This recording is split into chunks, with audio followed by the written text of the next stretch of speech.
Primera de Corintios 15, 12. La palabra de Dios dice: pero si se predica de Cristo que resucitó de los muertos, ¿cómo dicen algunos de entre vosotros que no hay resurrección de muertos? Porque si no hay resurrección de muertos, tampoco Cristo resucitó. Y si Cristo no resucitó, vana es entonces nuestra predicación, vana es también nuestra fe. Disponga su corazón para este tiempito, escuchar lo que el Señor nos tiene en este momento. Leímos un texto en el libro de Corintios, capítulo 15, a partir del versículo 12. Aquí está la más grande gracia de Dios, ¿no es cierto? Y es debido a lo que se entregó que nosotros predicamos. O sea, sin resurrección no hubiera fe, no hubiera predicación, no cantáramos. Y como les decía, no tuviéramos una noticia que dar. Es debido a que Él resucitó que nuestra fe se fortalece y nuestra esperanza de que así como Él se levantó de los muertos, todos aquellos que precedieron antes que nosotros, y nosotros, si es que Cristo viene, cuando ya hayamos partido de este mundo, también seremos levantados del polvo de la tierra. Esa es la más grande esperanza del creyente. Habitaremos y viviremos con Cristo no solo en alma y en espíritu, sino también en cuerpo. Esa es una promesa que creemos. En este no, en ese cuerpo no. Ese cuerpo no vale, ese cuerpo carnal, ¿no es cierto? No, necesitamos un cuerpo espiritual, incorruptible, un cuerpo de pecado, y esa es la promesa de Dios. El apóstol Pablo, siendo inspirado por él, dijo: porque los muertos en Cristo se levantarán primero, hablando de su venida, hablando del rapto de la iglesia. Los muertos en Cristo se levantarán primero. Su alma y su espíritu ya están en la presencia de Dios, pero cuando venga Jesús por su iglesia, los muertos se levantarán primero. Y nosotros que hemos estado vivos, si es que estamos, seremos transformados para unirnos junto a aquellos que precedieron a nosotros, para unirnos con Jesús en las nubes. ¿En qué cuerpo? En un cuerpo glorioso. Amén. Así que es nuestra esperanza. En Génesis capítulo 1, en Génesis capítulo 2, Dios crea todas las cosas y como cúspide de su creación, forma al hombre y a la mujer en el huerto del Edén. Estos dos primeros capítulos resumen todo lo que Dios hizo y la comunión que tenía el ser humano con Dios. Pero es en el capítulo 3 en donde entra el pecado, entra la desobediencia, la tentación y finalmente ellos cayeron y pecaron. Y debido a este pecado, todos arrastramos desde el nacimiento esta culpa. Todos, sin excepción, todos nacen en esta condición de pecado.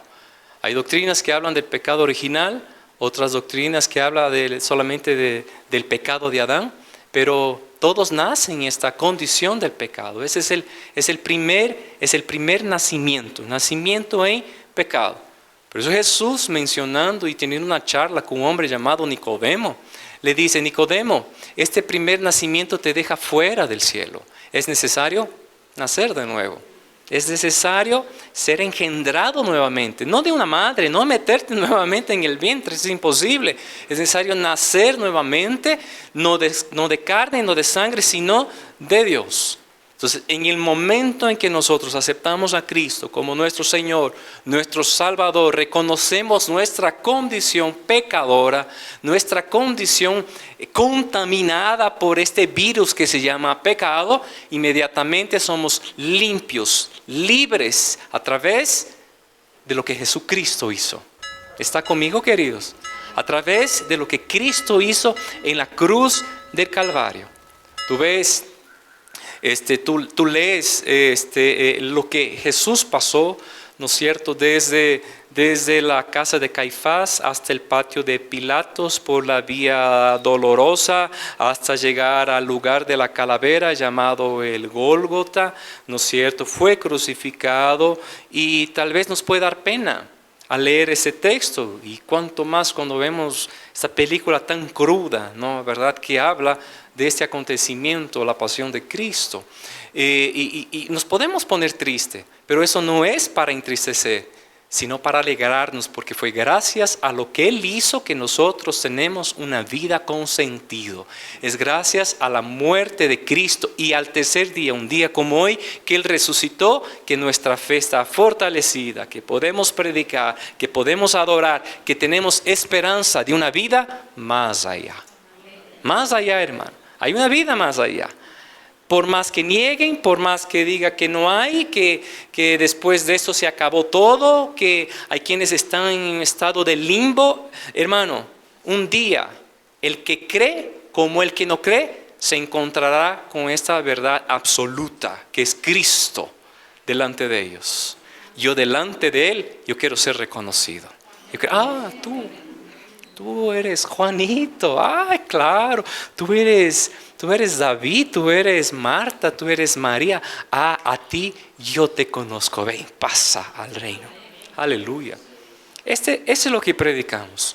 Es por eso que nuestras prédicas ahora tienen sentido, porque Él resucitó. Entonces, el hombre pecó, el hombre cayó y todos nacimos en esta condición, pero es ahí mismo, en el mismo libro de Génesis, que Dios trae la solución para la raza humana, en donde se establece por primera vez el sistema sacrificial. El sistema de sacrificio se establece en Génesis, debido al pecado. Es Dios quien busca siempre al pecador. Esto lo he dicho, hermano. La Biblia es un libro en el que Dios llama constantemente. Es Dios quien busca. Nosotros no estábamos en condición de buscarlo, ni de aceptarlo, ni de amarlo siquiera. Fue debido a que Él nos amó, que nos buscó, que nos aceptó. En reciprocidad a este llamado, nosotros ahora acudimos a Él. Y al acudirnos a Cristo y aceptarlo como nuestro único y suficiente Salvador, es ahí en donde Él nos adopta y considerados ahora sí sus hijos. ¿Está conmigo, hermanos? Considerados hijos. Todos son criatura, pero para ser hijo hay que nacer de nuevo. El primer nacimiento no te hace hijo, te hace un ser creado. Para considerar hijo por Dios es necesario reconocerlo como Padre. ¿Por qué nos llamamos hermanos? ¿Por qué nos llamamos hermanos? Porque somos hijos de un mismo.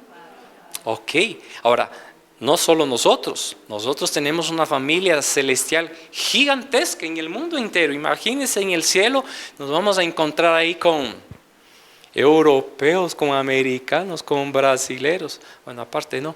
Del que está acá al frente, con argentinos, con colombianos, con venezolanos, con árabes, claro, chinos, claro que sí, chinos. Y ahí la gran familia de Dios, la gran familia, cuyo Padre, cuyo Cristo, perdón, es la cabeza. ¿Está conmigo, hermanos? Entonces, es ahí en el libro de Génesis entonces se establece el sistema sacrificial. ¿Y qué era eso? Una sustitución. El hombre peca, se ve desnudo. Aquella comunión que tenía con Dios se rompió inmediatamente. Se ve desnudo y se va a esconder detrás de una hoja gigante de higuera, ¿no verdad? Y Dios le dice, ¿en dónde estás, Adán? Ahora, ¿será que Dios no conocía en dónde estaba Adán? Es Dios, claro que conocía, pero era necesario que Adán confesara su pecado. Y era lo que Dios quería escuchar, porque Adán dijo, he pecado y me he hallado desnudo y tuve miedo de ti. Imagino que Dios dijo, ok, es esto mismo lo que tenías que decir, Adán. Y para no perder esta comunión con el Creador, fue necesaria una sustitución.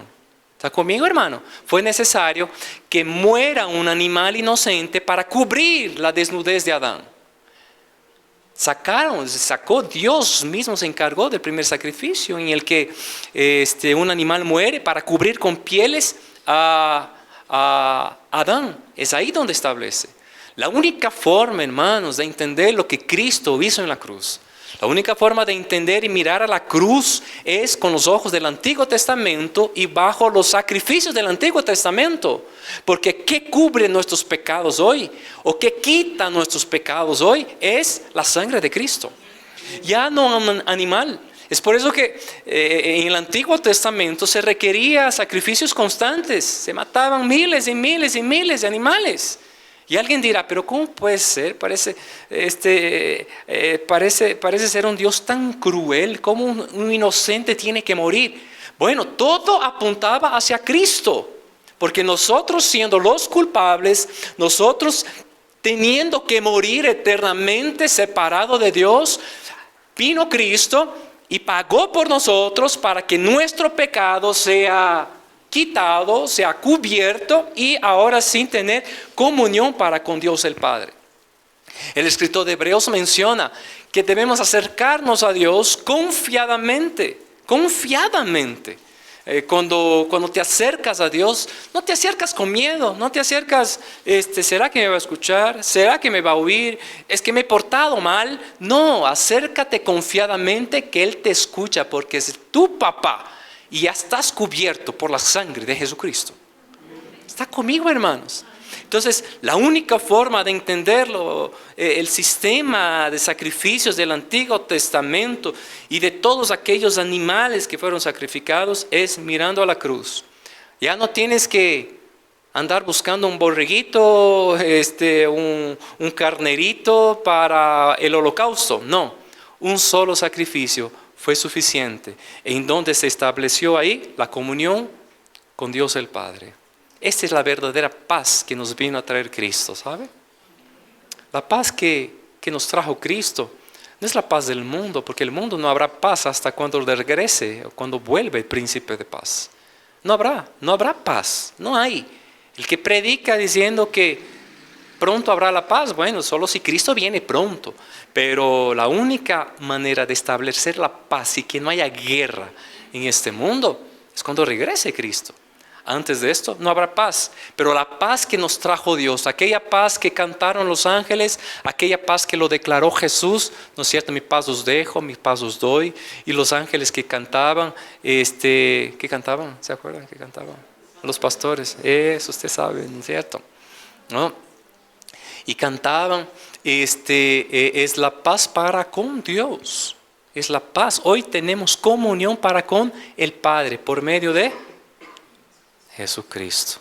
Entonces así entendemos con claridad lo que pasó Cristo en la cruz, cuando nos volvemos a Génesis y a todo ese sistema de sacrificios. Hay un libro muy interesante y les recomiendo leer, queridos. El libro de Hebreos es un libro que aprendemos lo que Cristo hizo con una mirada en el antiguo pacto. Y para eso quiero que abra sus Biblias un momentito en Hebreos capítulo 8, el versículo 1. ¿Cómo entender todo aquello del Antiguo Testamento vuelto a la cruz, a Cristo? Pues bien, aquí el escritor de Hebreos nos detalla un poquito al respecto. Dice el capítulo 1, el versículo 2 del libro de Hebreos.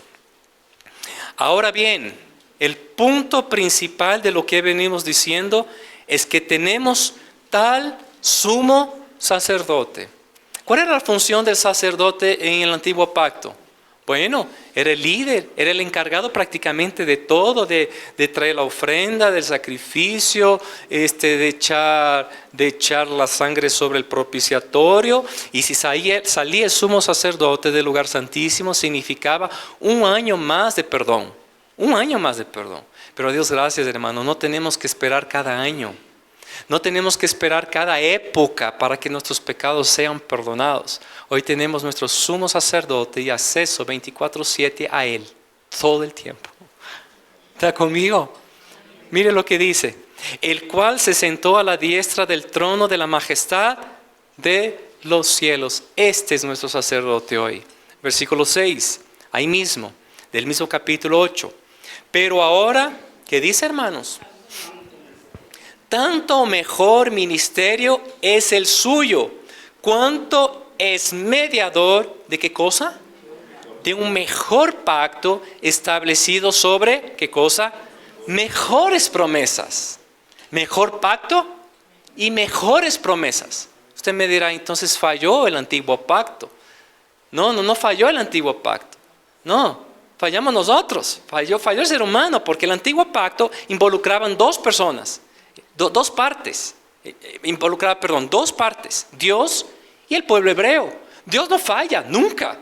Pero el pueblo hebreo falló, no una, no dos, ni tres, muchas veces.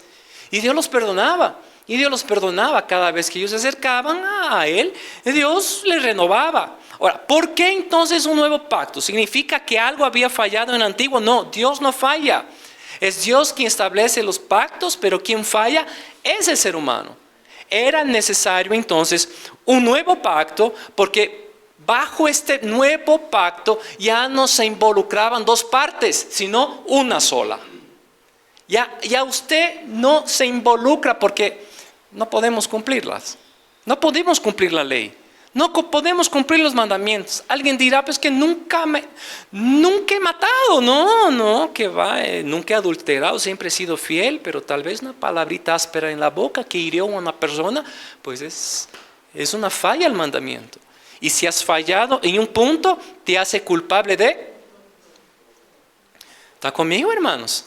Te hace culpable de todo. ¿Por qué entonces un nuevo pacto? Bueno, lo que había fallado del primer pacto no fue la ley, no fue Dios, sino fueron los israelitas, fueron los hebreos. Ellos, como todos nosotros, eran incapaces de cumplir. Ahora, no solo es nuevo, sino que es mejor y está establecido bajo mejores promesas. ¿Por qué? Porque tenemos a Cristo. Por Cristo. Porque Él resucitó. Porque Él se levantó. Porque nuestra fe está fortalecida. Porque hoy podemos predicar confiados diciendo, Él está sentado a la diestra del Padre. Él está vivo. Los musulmanes tienen en la Meca el resto de su líder, Mahoma, en donde hay una época del año que se reúne todo esta religión envuelta de una tumba que está llena de huesos, lleno de gusanos, porque ahí está. Los chinos tienen a su famoso Confucio. Los huesos de su famoso Confucio es el que muestra al mundo entero con orgullo, ¿no es cierto? En el pie del Himalaya está ahí otro de los dioses, de los líderes muy, muy reconocidos para el budismo o Buda, ¿no, verdad? Pero nosotros, como creyentes, la iglesia de Cristo, tiene la autoridad de hablar sobre la muerte. Ninguno de ellos puede hablar qué pasa después de la muerte, porque ahí están sus líderes. Pero el nuestro, si usted visita Israel, yo no he tenido la oportunidad. Hay un lugar en donde hay una tumba, no sé si fue ahí, no sé si es ahí, pero la tumba dice, ¿a quién buscas? Porque ya no está aquí, ha resucitado. Solo el cristianismo tiene la autoridad de hablar de la resurrección, porque nuestro líder, nuestro Señor, nuestra cabeza, se levantó de los muertos. Ahí no encuentras huesos, ahí no encuentras gusano comiendo su carne. No. Él se levantó y está sentado a la diestra del Padre. Es más, Él está aquí entre nosotros. No solo está sentado, porque Él es omnisciente, Él está en todas las partes. Solo el cristianismo puede hablar de lo que pasa después de la vida, porque nuestro líder nos dejó escrito qué es lo que va a suceder. Amén. Así que este es motivo de gozo y de alegría. Él resucitó, hermanos. Resucitó. Aleluya. Él resucitó. Ahí mismo en Hebreos, estamos en Hebreos 8. Si usted me acompaña al capítulo 8 de Hebreos, ahí donde estamos leyendo el versículo 10, el versículo 11, por lo cual, hablando aquí del pacto, ¿no? Por lo cual este es el pacto que haré con la casa de Israel. Qué interesante. El nuevo pacto ya no involucra dos partes, sino, mire en qué verbo está ahí. No dice, vamos a hacer. No, haré. Ahora se involucra solamente Dios, porque sabe que somos incapaces de cumplir. Mira el verbo. ¿Y por cuántas veces menciona? Por lo cual este es el pacto que no vamos a hacer aquí entre los dos. No. Ahora déjemelo a mí. Yo me encargo, dice Dios. ¿Está conmigo? Haré con la casa de Israel después de aquellos días. Dice el Señor, porque mis leyes pondré mis leyes, ¿en dónde? Y sobre su corazón las escribiré y seré a ellos por Dios y ellos me serán a mí por pueblo. Es lo que Dios hace. Somos incapaces de hacer, queridos. Por eso que, repito, no pudimos haberlo aceptado. No pudimos haberlo amado. Si primero Él no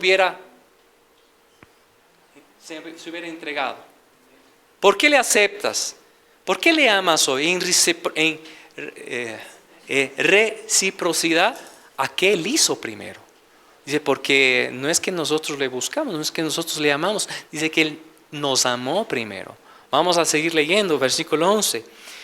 Y ninguno enseñará a su prójimo, ni ninguno a su hermano, diciendo, mire, conoce al Señor, porque todos me conocerán. Mire qué tremendo, hermanos. Es Dios, todo es Dios. Todo. ¿No? Desde la salvación hasta la aceptación, todo. Porque todos me conocerán, desde el menor hasta el mayor de ellos. Versículo 12. Porque seré, nuevamente el verbo, porque seré propicio a su injusticia y nunca más me acordaré de sus pecados y de sus maldades o de sus iniquidades. Aquí es Dios el que se encarga. ¿Qué tenemos que hacer nosotros? Ser recíprocos a tal amor. ¿Está conmigo, hermanos? Ser recíproco a tal amor. Ahora usted me dirá, ¿cuándo comienza entonces este pacto? ¿Cuándo empieza? ¿En la cruz? No. El nuevo pacto empieza en la última cena. Nosotros cenamos acá, pronto vamos a celebrarlo. No hoy, otro día. Cuando durante la última cena Jesús tomó la copa y dijo, esta es la sangre del nuevo pacto. Ahí es donde se inaugura el Nuevo Testamento. Ahí se inaugura. En la declaración de Jesús, cuando toma la copa y dice, es la sangre del nuevo pacto que por muchos es derramada. No solo estaba inaugurando una ceremonia, sino que estaba dando comienzo al Nuevo Testamento. Nuevo Testamento. Ahora, si usted se da cuenta, no solo es nuevo, sino que es mejor. ¿Por qué es mejor? Hebreos, vaya una página más atrás, ahí de lo que leímos capítulo 8. En Hebreos capítulo 7, si nos vamos un poquito más atrás, nos vamos a dar cuenta. Hebreos capítulo 7, el versículo 22, mire lo que dice. Por tanto, Jesús es hecho fiador de un mejor pacto. Y si nos corremos al capítulo 8, versículo 6, una paginita más, capítulo 8, versículo 6. Pero ahora tanto mejor ministerio es el suyo, cuanto es mediador de un mejor pacto, establecido sobre mejores promesas. Yo te pregunto, hermano, no solo es nuevo, sino que es mejor. ¿Por qué? Porque hoy, bajo la resurrección de Cristo, vivimos bajo un mejor pacto. ¿Por qué, hermano? Primero, hemos leído ya, pero solo tres aspectos. Primero, el ministerio de Jesús es mucho mejor que el ministerio sacerdotal. ¿Qué pasaba con el ministerio de los sacerdotes? La sangre y los sacrificios tenían que ser constantes y se cubría solamente el pecado. Hoy, bajo la sangre de Cristo, el pecado no es cubierto, es quitado y olvidado por completo. Es quitado. ¿Qué dijo Juan? Juan estaba bautizando el primo de Jesús, el predecesor de Cristo. Estaba bautizando y le ve a Jesús descender para ser bautizado. ¿Y qué le dijo? Y aquí el Cordero de Dios que cubre, no, que quita. No dijo aquí el Cordero que cubre, no. Y aquí el Cordero que quita el pecado del mundo, que quita, o sea, quita. Y Jesús, y Dios el Padre también mencionó esa verdad. Dice que el pecado es borrado y olvidado y echado en el mar del olvido, que es la misma mente de Dios. Quitado. ¿Por qué es mejor entonces? Porque tenemos un mejor sumo sacerdote. ¿No es verdad? Que no solo que no cubre, sino que quita el pecado. El segundo aspecto, porque no es por medio de lo que yo pueda hacer para ser salvo, sino por lo que Él ya hizo. No es por lo que no podemos hacer nada, queridos, nada, no tenemos condición de hacer nada. Es que soy chévere, soy buena gente, no he hecho daño a nadie, soy un santito. No existe, no se puede hacer nada sino aceptar lo que alguien ya hizo. Es debido a esto que es mucho mejor. Y el tercer punto es que por medio de la conversión, el nuevo pacto no solo afecta a mi cuerpo, sino que empieza primero afectando mi intelecto, empieza afectando mi cabecita. ¿Y sabe cómo se da la conversión? De adentro para afuera, no al revés. No es al revés. No es cambiando de vestimenta, claro, eso es producto de una mente renovada. Yo quiero leer contigo, perdónenme que les lleve a tantos textos, pero es importante. Y tenía muchos más, estoy solo resumiendo. Una paginita más, ahí mismo Hebreos, capítulo 9. Hebreos, capítulo 9, vaya, no nos vamos a salir de Hebreos. Mucho podríamos hablar al respecto. Pero para resumir, Hebreos capítulo 9, versículo 13. Porque si la sangre de los toros y de los machos cabríos, 9:13, eso. Y las cenizas de las becerras rociadas de los inmundos, a los inmundos, santifican para la purificación de la sangre. Ahora, mire, si en el antiguo pacto, todos aquellos rituales que hacían servía para un año más de pecado, ahora, versículo 14, ¿cuánto más? La sangre de Cristo, el cual mediante el Espíritu Eterno se ofreció a sí mismo sin mancha a Dios, limpiará vuestra, ¿qué cosa? ¿Qué limpia la sangre de Cristo, hermano? ¿Qué limpia? ¿Ah? Limpiará vuestras conciencias de obras muertas para que sirváis al Dios vivo. Mire qué tremendo, hermano. Los beneficios de la sangre de Cristo afectan primero nuestra cabeza, nuestra mente. Escuchaba a alguien decir, ahí en la iglesia donde tú vas, ahí te lavan el cerebro.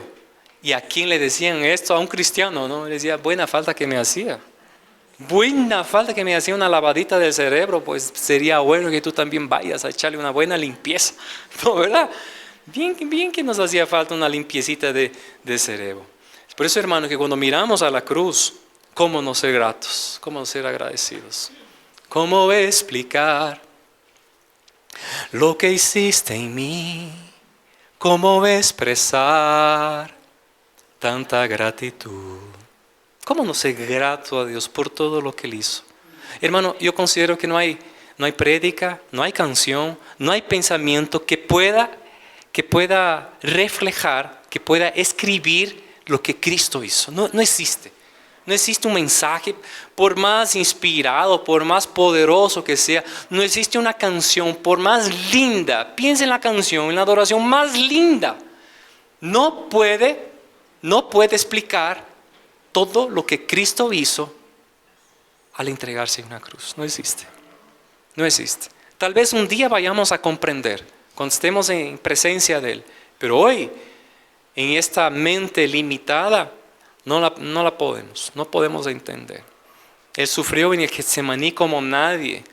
Su ser estaba en agonía, tanto que su sudor era como grandes gotas de lluvia. Por ahí dicen que Jesús sudó sangre. No, Jesús no sudó sangre. Jesús sudó sudor, sino que su sudor era como grandes, dice como grandes gotas. ¿Qué significa esto? Un sudor, sus gotas son más pequeñas que las gotas de una sangre. La gota de sangre cuando cae a tierra, hermano. ¿No ha visto la gota de sangre cuando cae en tierra? Es una gotota. Se desparrama todo. Su sudor era como una gota de sangre. A eso se refiere. No es que sudó sangre. No. Él sudó sudor, pero era tanto su agonía que las gotas de su sudor eran gigantescas. ¿No? Ahí podemos ver la agonía de Cristo en el Getsemaní, aparte que los discípulos estaban. Jesús sufrió solito, hermano. Es para que nadie diga hoy, Pedro me acolitó, Juan me ayudó. No, Cristo hizo la obra Él solo. Porque los discípulos estaban rucos. ¿Rucos se dice? ¿Runcos? Rucos. ¿Cómo se dice en Colombia? Ruco, dormido, bien dormidito, ¿no es cierto? Bien dormidito, ¿no? para mostrarnos que la obra de Cristo era solo y exclusivamente por Él. No se involucró Pedro, más bien salió disparado, toditos salieron disparados, corriendo, muertos de miedo. Jesús estuvo en la cruz prácticamente solo.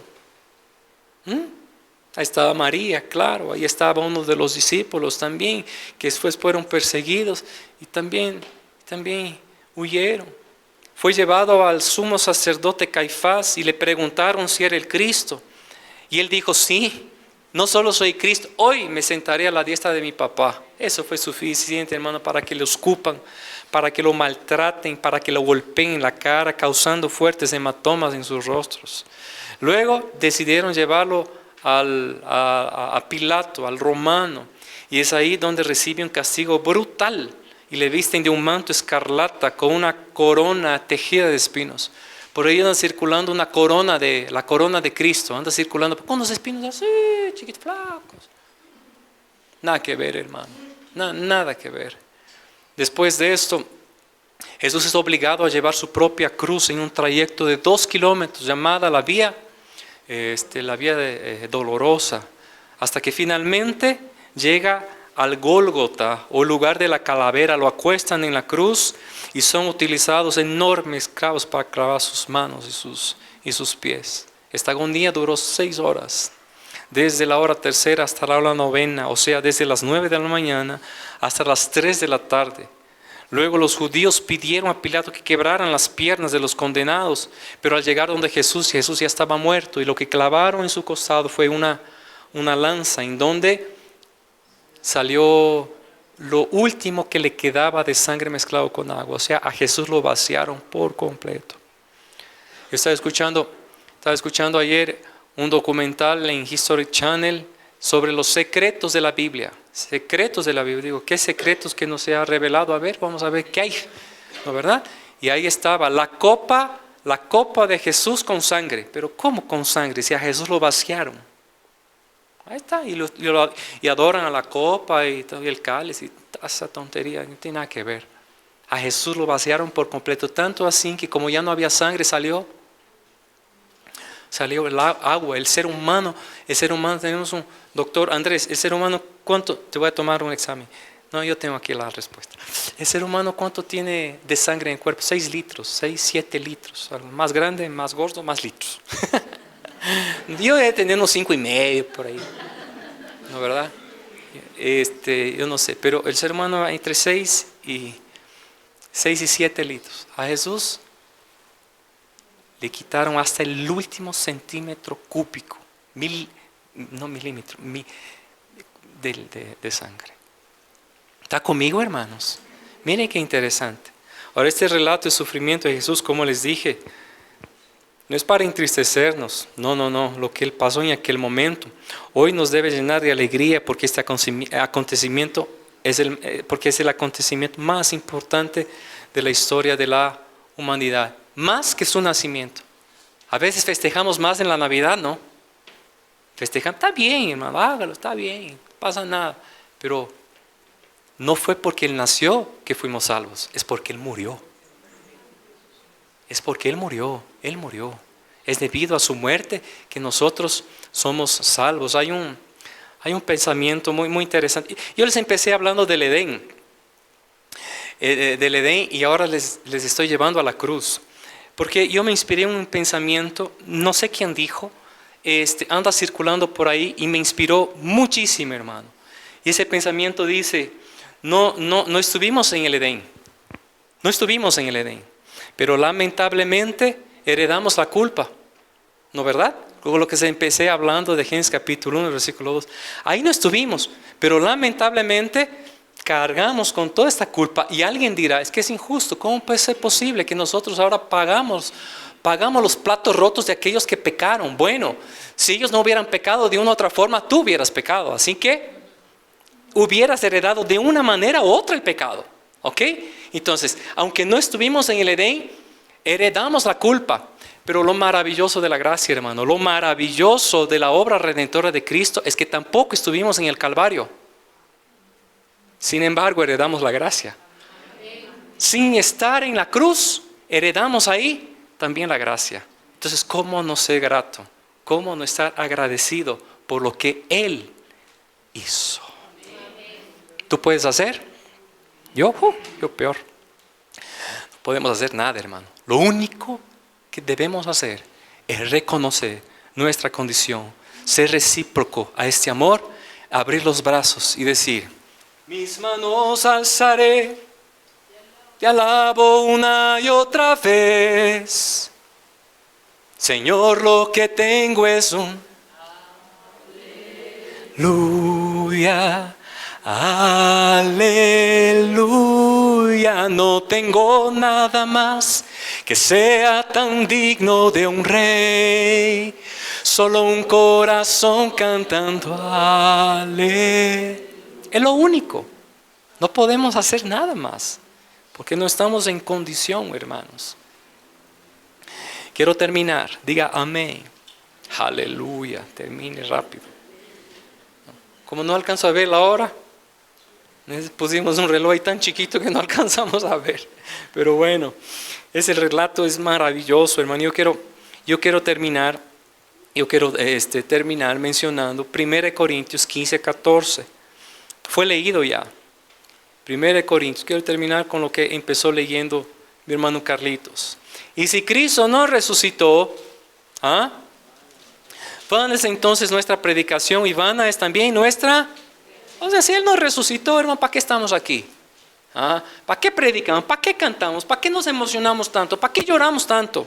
¿Para qué nos alegramos tanto si Él no hubiera resucitado? Todo sería vano si Cristo no hubiera resucitado. Vana sería la fe, nuestra predicación. El Evangelio, hermano, el Evangelio es tan importante, incluyendo algunas cartas de los apóstoles, la resurrección es tan importante que incluye en todos los evangelios y muchas de las cartas apostólicas. Ahí está. ¿Qué predicó Pedro? En aquel discurso entonces se convirtieron miles de personas. La resurrección. ¿Qué les hizo morir de las iras a los judíos? Cuando Esteban le estaba predicando la resurrección y fue apedreado, y aún siendo apedreado él vio los cielos abiertos y dijo: allá voy, allá donde mi papá voy. ¿Qué predicó el apóstol Pablo? La resurrección. Tú lees el libro de Hechos, que es el inicio de la iglesia. Ahí está la historia de la iglesia primitiva y la predicación de todos, hermanos, de todos los apóstoles y seguidores de Cristo. El primer mensaje que dan es: aquel Cristo que ustedes crucificaron hoy está vivo. Y les mataba. A Pablo lo degollaron, a Pedro lo crucificaron, a Mateo lo atravesaron con una lanza, a Marcos lo arrastraron y le hicieron pedazos. Le amarraron en un caballo y lo arrastraron y le hicieron pedazos, ¿no es cierto? A Juan escapó de ser frito, literalmente, ¿no? Porque le pusieron en una olla de aceite hirviendo y lo escapó. Y de ahí lo llevaron a una isla llamada Patmos. Ahora no crea que en la isla él estaba ahí tomando sol y a la orilla del mar. No, él estaba con dolor en su cuerpo, recibiendo la revelación del libro de Apocalipsis, hoy que nos llena de tanto gozo, escrito por un hombre que había sido lastimado de una manera terrible. Miren qué interesante. Por predicar de la resurrección, odiado por muchos, pero también muchos habían reconocido y aceptado y se unían a la iglesia que empezaba. En la predicación de Pedro se convirtió como, ¿cuántos? 3, 4 mil. ¿No, verdad? Mira, hermano, quiero terminar diciendo, primero, 3 aspectos, hermano, y con eso yo concluyo, que su resurrección demostró que Él no mentía, que Él hablaba la verdad. Muchas veces Él, dirigiéndose a sus discípulos, les dijo: es necesario que padezca ante los judíos. Entonces los discípulos, yo me imagino a Pedro: ay, Jesús, no, que ni se te ocurra. Y fue cuando Jesús le dijo: apártate de mí, Satanás. No, porque es necesario que yo haga eso, porque si yo no voy a la cruz, tú no puedes ser limpio. Ahí Pedro dice: entonces ya, bueno, Jesús, yo no solo quiero que me limpies, sino que me purifiques por completo. No solo me limpies la cabeza, sino totalmente. ¿No, verdad? La resurrección demostró que Él no mentía. Siempre que Él hablaba de que era necesario padecer, añadía las palabras, pero resucitaré. Tranquilo. Pablo todavía no estaba. Pedro, Marcos, Juan, Judas, su hermano, no el otro que se murió ya. Mateo 16:21. Mire lo que dice ahí. Desde entonces comenzó Jesús a declarar a sus discípulos que era necesario ir a Jerusalén y padecer mucho de los ancianos, de los principales sacerdotes, de los escribas, y ser muerto. ¿Y qué? ¿Y qué más? Esta es la esperanza que tenemos, hermano, porque ahí no hay un punto final, ahí hay una coma, y es esta coma lo que nos trae fe, porque resucitará al tercer día. Será maltratado, dará un falso testimonio contra él, pero tranquilo, resucitará al tercer día. Entonces, primero, su resurrección demostró que él hablaba con la verdad. Su resurrección, o de su resurrección, dependía la obra del Espíritu Santo. Dependía la obra del Espíritu Santo. Hoy, ¿quién te convence? El pastor. Venir a la iglesia, cantar una canción. ¿Quién te convence hoy?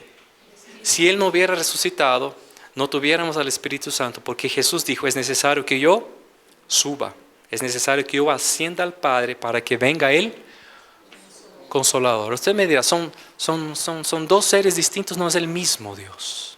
¿Cómo entender eso? Bueno, un día vamos a entender, pero es el mismo Dios, es la esencia del mismo Dios, el Espíritu Santo, quien te convence de pecado, de justicia, de juicio, quien te hace ver la obra completa de Cristo en la cruz. ¿Qué te hace ver la obra de Cristo? El Espíritu Santo, pero era necesario que Él resucitara. Y por último, de la resurrección de Cristo depende también nuestra resurrección. Porque si Él no hubiera resucitado, moriríamos comidos por los gusanos. Y ahí nos quedaríamos. Pero es gracias a su resurrección que nosotros también, un día, si guardamos nuestra fe, también seremos levantados de los muertos. Romanos 6:5 dice, porque si fuimos plantados juntamente con Él en la semejanza de su muerte, así también la seremos en la de su resurrección. Job, el libro de Job es extraordinario, hermano. Lo que dice Job, dice, yo sé que mi Redentor vive. Dice, ¿cuál es el texto famoso, no es cierto? Ahí decía, lo que estás pasando debes tener algún pecadillo ahí escondido. No. Yo sé que mi Redentor vive y al fin se levantará sobre el polvo. Mira, Job ya estaba profetizando lo que iba a pasar. Job, se dice que Job era el libro más antiguo, 4000 años después. Ya está diciendo que se levantará del polvo, ya está hablando de Jesús. Y el versículo 26, y después de deshecha mi carne, y después de deshecha esta mi piel, en mi carne he de ver a Dios. ¿En mi alma? No. ¿En mi espíritu solamente? No. ¿En mi carne? ¿Eso qué significa? Que un día este ser tripartito, cuerpo, alma, espíritu, estará en la misma presencia de Dios. Primero el alma y el espíritu de aquellos que ya partieron. Pero en cuerpo, cuando Jesús venga por su casa, por su iglesia. Amén, hermanos. Y termino diciéndote, querida iglesia, queridos hermanos, nos congregamos y celebramos a un Dios cuya tumba hace más de 2000 años está ahí, pero ya no hay nadie, está vacía. Celebramos a un Dios vivo. No estamos alrededor de una tumba donde hay huesos y un cuerpo lleno de gusanos. Celebramos, adoramos y oramos a un Dios que nos escucha, que está aquí, que está presente y que podemos entrar confiadamente en el momento que queramos, porque nuestra certeza es que todo lo que pidamos, Él tiene oído, Él nos ve, Él nos habla. Celebremos a Cristo, porque Él resucitó. Amén. Celebremos a Cristo. Acuérdate de eso, hermano. Amén. Que Dios bendiga. Amén, amén, amén. Acuérdate, no vas a recordar todo el mensaje, pero yo quiero que recuerdes esto y que quedes con este pensamiento. Recuerda esto, no estuvimos en el Edén. Lamentablemente heredamos la culpa, pero de la misma forma no estuvimos en el Calvario y por el sacrificio de Cristo heredamos la gracia.